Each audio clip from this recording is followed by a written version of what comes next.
bagi Kak Fah baru-baru ni masuk hospital lung infection.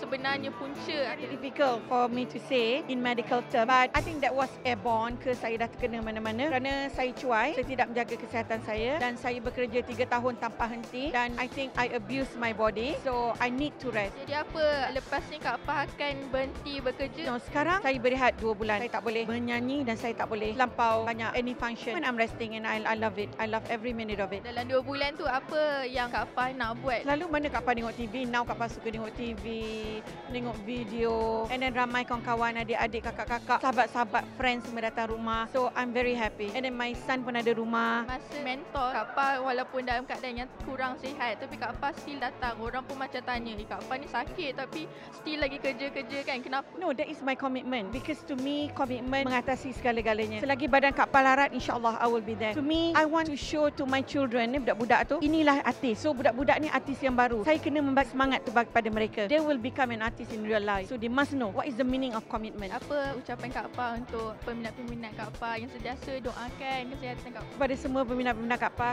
mengucapkan jutaan terima kasih kepada yang mendoakan Kak Fah seikhlas hati. Mudah-mudahan Allah sahaja yang merahmati dan membalas barakah anda. Dan insyaAllah kita akan berjumpa dalam masa yang terdekat. InsyaAllah. I love you all.